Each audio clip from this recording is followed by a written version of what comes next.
और चलिए अब खबरें विस्तार से देखते हैं। गायों की रक्षा के लिए प्रदेश की शिवराज सरकार ने बड़ा फैसला लिया है। शिवराज सरकार ने गायों की देखभाल के लिए गौ कैबिनेट गठित कर दी है। सीएम शिवराज की अध्यक्षता में गौ कैबिनेट का गठन किया गया है। गौ कैबिनेट में गृह मंत्री नरोत्तम मिश्रा, वन मंत्री विजय शाह, कृषि विकास मंत्री कमल पटेल, पंचायत एवं ग्रामीण विकास मंत्री महेंद्र सिंह सिसोदिया और पशुपालन मंत्री प्रेम सिंह पटेल को शामिल किया गया। अपर मुख्य सचिव, प्रमुख सचिव पशुपालन विभाग समिति के सचिव होंगे।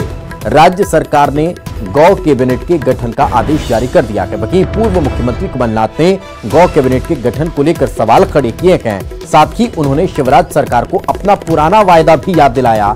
पूर्व मुख्यमंत्री कमलनाथ ने ट्वीट करते हुए लिखा कि 2018 के विधानसभा चुनाव के पूर्व प्रदेश में गौ मंत्रालय बनाने की घोषणा करने वाले शिवराज सिंह अब गोधन संरक्षण व संवर्धन के लिए गौ कैबिनेट बना रहे हैं। वहीं दूसरी तरफ सरकार ने पर्यटन को बढ़ावा देने के लिहाज से पर्यटन कैबिनेट का पुनर्गठन किया है।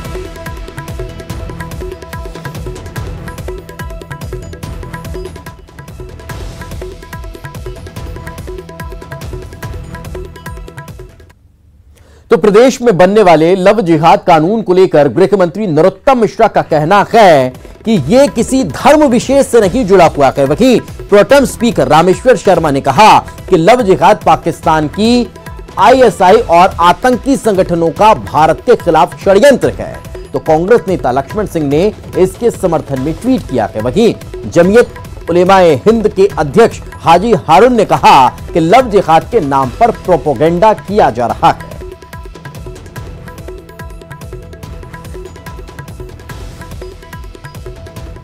ये कांग्रेस नहीं जोड़े तो जुड़वा देती है। धर्म स्वातंत्र विधेयक है 2020 ये लाया जा रहा, उसमें एडमेंटमेंट किए। हमने बहुत स्पष्ट कहा है कि कोई भी जबरदस्ती लालच देकर, प्रलोभन देकर अगर विवाह करता है तो उसे 5 साल का कठोर कारावास होगा। हमने स्पष्ट कहा है कि नल एंड वाइड हो जाएगी वो शादी, अमान्य हो जाएगी। ये गैर जमानती अपराध है, संज्ञेय है। इसलिए इन चीजों को ध्यान में रखें कि धर्म स्वातंत्र विधेयक है। एक हमने ये मांग की है कि लव जिहाद के खिलाफ जो सरकार कानून बना रही है वो बहुत स्वागत योग्य है, पर इस कानून को और सख्त बनाने की आवश्यकता है, क्योंकि हाल ही में सुप्रीम कोर्ट के कुछ निर्णय आए जिसमें 7 साल से कम सजाओं पर 60 दिन के अंदर जमानत के प्रावधान है। हम चाहते हैं कि ये 10 साल से ऊपर की सजा के प्रावधान इसमें बढ़ाए जाएं, तो अपराधियों के खिलाफ जो सरकार चाहती है कि कठोर कार्रवाई हो, अपराध में जो साजिश करने वाले लोग हैं उनके खिलाफ कठोर कार्रवाई हो। पर नरगिसा दत्त और नरगिसा को सुनील दत्त की पत्नी बनने दो, केवल सीता ही रूबिया बनती रहे और तुम विरोध करते रहो, तो ये षड्यंत्र नहीं चलेंगे। मुगालते में नहीं रहे कोई भी, कांग्रेस कानून को हाथ में ना लें और मुगालते में ना रहे। कांग्रेस क्या कह रही है? कांग्रेस कह रही है कि इस तरीके की विधेयक लाने की क्या जरूरत है? क्यों जरूरत नहीं है? क्यों जरूरत नहीं है? खुलेआम आओ, बहस करो, बोलो जरा समाज में कि हम गलत कर रहे हैं। कि मध्य प्रदेश धर्म स्वतंत्रता अधिनियम 1968 मध्य प्रदेश में प्रभावशील है। 21 अक्टूबर 1968 की गैर नोटिफिकेशन हुआ है, कानून बना हुआ है। जब कानून बना है उसमें कार्रवाई करने की बजाय नया कानून कैसे बन सकता है? कानून का अमेंड हो सकता है, कानून में बदलाव हो सकता है, लेकिन कानून तो नया तो नहीं बन सकता। ये गुमराह कर रहे हैं लोगों को। लफ्ज जिहाद जैसा शब्द पहले था ना, आज है, ये कानून परिभाषा में कहीं नहीं आता है। निःशुल्क से एक मुद्दा है, महिलाओं की, माताओं की, बहनों की रक्षा के लिए कानून बनना चाहिए, कानून में सख्ती आना चाहिए। कांग्रेस इसकी पक्षधर है, सभी लोग से पक्षधर है। लेकिन मैं समझता हूं कि आज जो भारतीय जनता पार्टी है वो राजनीति करने के उद्देश्य इस तरह की बातों करके लोगों में चर्चा करना चाहती है कि आम जनता में इस तरह की बातें हों, लोगों में भेदभाव हो और एक अफवाहों का माहौल बने, जबकि कानून लागू है। मध्य प्रदेश धर्म स्वतंत्रता अधिनियम 1968 प्रभावशील होने के बाद मध्य प्रदेश सरकार को कोई अधिकार नहीं है कि नया कानून लेके आए। हाँ, उसको सुधार कर सकती है, करना चाहिए। लव एक अलग चीज है, जिहाद एक अलग चीज है। प्यार तो जो है किसी को भी किसी से हो सकता है, लोग साथ रहते हैं और प्यार हो जाता है। जिहाद तो एक मुकद्दस फरीजे का नाम है, उससे प्यार का कोई ताल्लुक नहीं है। देखिए, मैं जाती तौर पर, कोई मजहबी तौर पर हम नहीं पसंद करते इस बात पर कि कोई मुसलमान लड़का किसी हिंदू बहन बेटी से शादी करे, लेकिन ये तस्वीर का एक रुख है, तस्वीर में दोनों रुख हैं। ऐसा समाज में सब हो रहा है कि जो लड़का लड़की साथ रहते हैं चाहे हिंदू हो या मुसलमान हो। कई मिसालें मुसलमानों की भी सामने आती हैं, कई मिसालें हिंदू भाइयों की भी आती हैं। तो प्रोपेगेंडे के जरिए सिर्फ ये साबित करना कि सिर्फ ये मुसलमानों में ऐसा हो रहा है या मुसलमान नौजवान ऐसा कर रहे हैं, हम इसकी घोर निंदा करते हैं। और ऐसा कानून बनाना सरासर भारत के संविधान के खिलाफ है। इधर बीएसपी विधायक रामबाई को निगम मंडलों में जगह मिलने की उम्मीद है। उन्हें सीएम शिवराज सिंह चौहान पर पूरा भरोसा है। साथ ही उन्होंने इमरती देवी को भी निगम मंडल में पद देने की पैरवी कर दी है। उनका कहना है कि वो बहुत अच्छा काम करती हैं। उन्हें दुख है कि वो चुनाव हार गई, लेकिन उन्हें भी एक अच्छा पद मिलना चाहिए। आज भरोसा है मुझे भूपेंद्र सिंह जी पर, नरोत्तम भैया पर, सीएम साहब पर, और हमारे गोविंद सिंह जी हैं, वो भी हमारे जीजा जी हैं। तो इन लोगों पर भरोसा है, क्योंकि जो उन लोगों ने हम लोगों ने उन लोगों के समय में जब स्थिति थी, उनकी सरकार बनी थी, उस समय हम लोग साथ में थे। तो वो जो भरोसा है कि निगम का पद जरूर दे सकते हैं। पहले तो मैं इमरती दीदी की बात करूंगी कि उन्हें तो स्वतंत्र प्रभार मिलने चाहिए, उनके लिए आने बहुत बड़ा पद मिलने चाहिए। अच्छी थी वो, और वो हार चुकी, इसका दुख मुझे भी है। और रही बात हम लोगों की, तो हम लोगों को भी बोला था, तो अब विश्वास ही कर सकते। इधर रामबाई की उम्मीद पर बीजेपी की प्रतिक्रिया निकलकर सामने आई है। कैबिनेट मंत्री मोहन यादव का बयान सामने आया है। हमारी पार्टी उदार पार्टी है, जो हमारे साथ रहता है हम उसका ध्यान रखते हैं। रामबाई का भी ख्याल जरूर रखा जाएगा। अपने सरकार के चलाने में निर्दलीय विधायकों ने भी साथ दिया, और यहाँ तक कि कई दल वालों ने भी दिया है।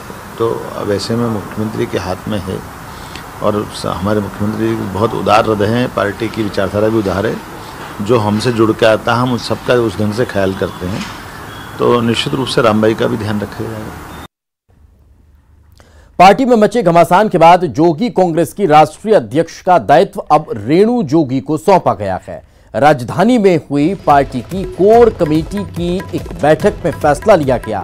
जेसीसीजे कोर कमेटी की बैठक में रेणु जोगी को पार्टी अध्यक्ष बनाने का प्रस्ताव लाया गया, जिसे सर्वसम्मति से पारित कर दिया गया। इससे पहले बलौदाबाजार से जोगी कांग्रेस के विधायक प्रमोद शर्मा ने पार्टी के प्रदेश अध्यक्ष अमित जोगी के खिलाफ मोर्चा खोलते हुए उनको भस्मासुर बताया था।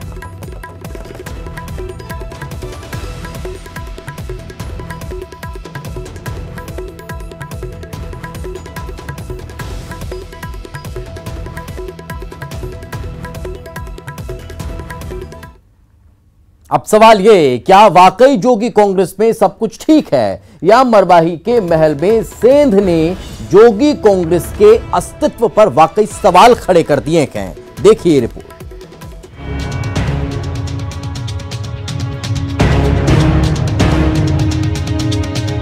पार्टी का अस्तित्व इसलिए खत्म हो चुका, ये अमित जोगी एक भस्मासुर है। भस्मासुर राक्षस जैसे कि लोगों को भस्म करने का काम करता था, वैसी अजीत जोगी के इस नए पार्टी को पूरा कनवा को पूरा खत्म करने का काम ये अमित जोगी भस्मासुर राक्षस पूरा कर दिया। यहाँ बलौदाबाजार विधायक प्रमोद शर्मा ना तो पहले हैं और ना आखिरी होंगे। दरअसल जोगीलैंड या कहें मरवाही उपचुनाव में करारी हार और आधा दर्जन मंत्रियों की जिम्मेदारी लेने के साथ ही जोगी कांग्रेस से उसके विधायकों की आस्था डगमगाने लगी। हालांकि इसकी शुरुआत उसी दिन हो गई थी जब अजीत जोगी ने मई 2020 को दुनिया को अलविदा कहा। लेकिन सियासत में मौका और दस्तूर देखकर दिल बदले जाते हैं। इससे पहले भी खैरागढ़ विधायक ने अपने खून में कांग्रेस के डीएनए का जिक्र कर दिया, लेकिन प्रमोद शर्मा ने सीधा हमला अमित जोगी पर किया। अमित जोगी भी नहीं चूके। एक ट्वीट में प्रमोद शर्मा को भाई बताया और एक ट्वीट में मीर जाफर का जिक्र कर दिया।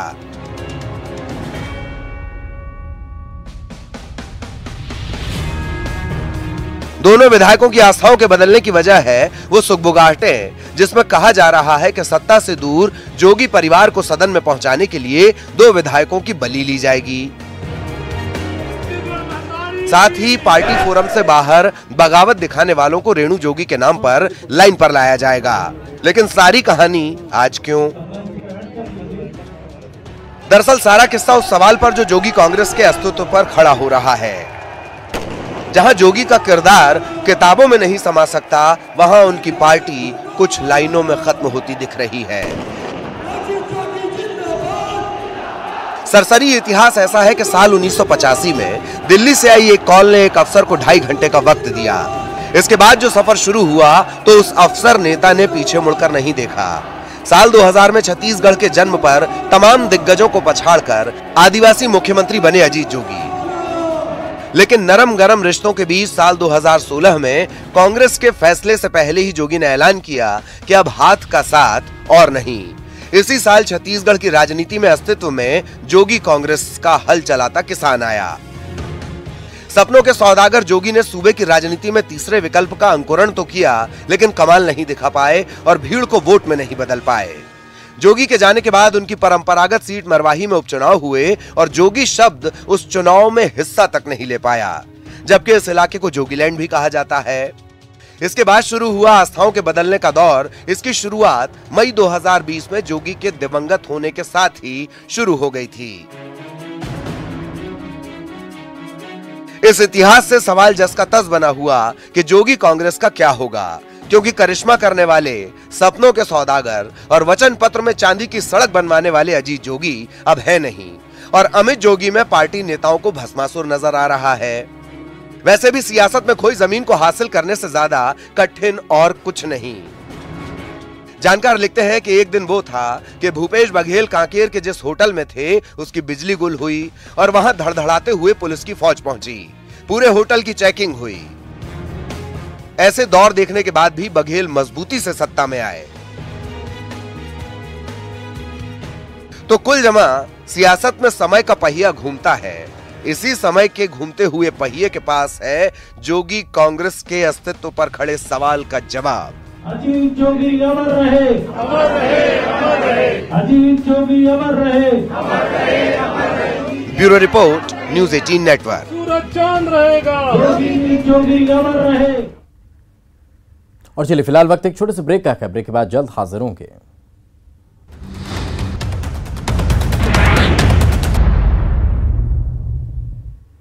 ब्रेक के बाद एक बार फिर आपका स्वागत है। सीएम शिवराज सिंह चौहान परिवार सहित तिरुपति बालाजी दर्शन करने पहुंचे। इस दौरान उन्होंने तिरुमाला वेंकटेश्वर स्वामी के दर्शन किए, जहां उन्होंने दर्शन के बाद विद्वानों का आशीर्वाद प्राप्त किया। आपको बता दें इसके साथ ही उन्होंने प्रसादम ग्रहण किया।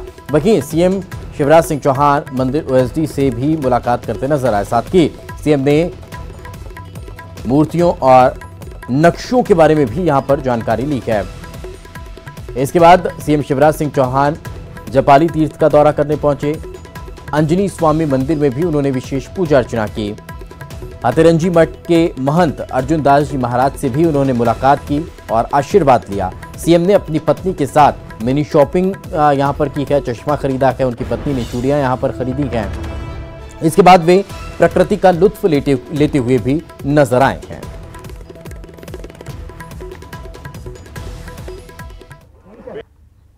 भगवान वेंकटेश के दर्शन किए, सौभाग्य मिला, मन ऊर्जा से भर गया और उनके चरणों में यही प्रार्थना की। हमारे प्रधानमंत्री श्रीमान नरेंद्र मोदी जी ने संकल्प लिया है आत्मनिर्भर भारत के निर्माण का। आत्मनिर्भर भारत के लिए आत्मनिर्भर मध्य प्रदेश हमें बनाना है। जनता के सबके सहयोग से भगवान के चरणों में यही प्रार्थना की कि इतनी शक्ति, इतनी ऊर्जा, इतनी बुद्धि और विवेक दें जिससे हम अपनी जनता के साथ मिलकर मध्य प्रदेश को आत्मनिर्भर बना सकें, ताकि हमारा देश आत्मनिर्भर बन सके, आगे बढ़ सके और कोरोना जैसी महामारी अब खत्म हो, समाप्त हो, सबका कल्याण हो। सर्वे भवन्तु सुखिनः, सर्वे सन्तु निरामया, सर्वे भद्राणि पश्यन्तु, मां कश्चित दुख भाग भवेत्। सब सुखी हो, सब निरोग हो, सबका मंगल हो, सबका कल्याण हो। गोविंदा गोविंदा गोविंदा। तिरुपति के बाद मुख्यमंत्री शिवराज सिंह चौहान अपने परिवार के साथ कर्नाटक के मेलुकूट स्वामी मंदिर में दर्शन करने के पहुंचे। मंदिर में दर्शन के बाद सीएम शिवराज सिंह चौहान ने मीडिया से बात करते हुए कहा कि उन्होंने देश और प्रदेश के कल्याण के लिए कामना की है। सीएम शिवराज सिंह चौहान ने कहा कि मैंने ईश्वर से प्रार्थना की है कि भारत फिर से विश्व गुरु बन जाए।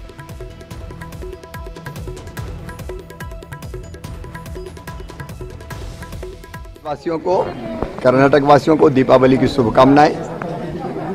इस पवित्र अवसर पर मेरा सौभाग्य है कि मेलकोटा आया हूं। आज नारायण भगवान के, महालक्ष्मी मैया के दर्शन किए, हनुमान जी के दर्शन किए हैं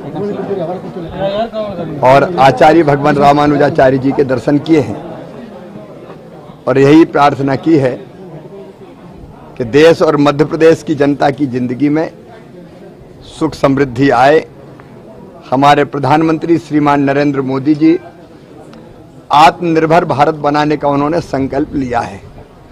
आत्मनिर्भर भारत बनाने के लिए हर प्रदेश को आत्मनिर्भर बनना पड़ेगा और इसलिए मैंने भी यही प्रार्थना की कि मध्य प्रदेश को वहाँ की जनता के साथ मिलके आत्मनिर्भर बना पाएं। सब सुखी हो, सब निरोग हो, सबका मंगल हो, सबका कल्याण हो, कोरोना महामारी समाप्त हो जाए और जनता की जिंदगी में आनंद और प्रसन्नता आए और हमारा देश भारत फिर से एक बार विश्व गुरु बन जाए। यही प्रार्थना उनके चरणों में की है। इतनी शक्ति दें, सद्बुद्धि दें, सन्मार्ग पर चलाएं, सामर्थ्य दें ताकि हम भी अपना योगदान मध्य प्रदेश के माध्यम से कर सकें। सर, अब सीएम बनने के कारण यही भगवान के आशीर्वाद की कृपा कारण है, ये मानते हैं सर? भगवान की कृपा के बिना कुछ भी संभव नहीं। जो वो चाहते हैं वही होता है, उन्हीं की कृपा। और इसी के साथ इस बुलेटिन में फिलहाल इतना ही। खबरें लगातार जारी हैं।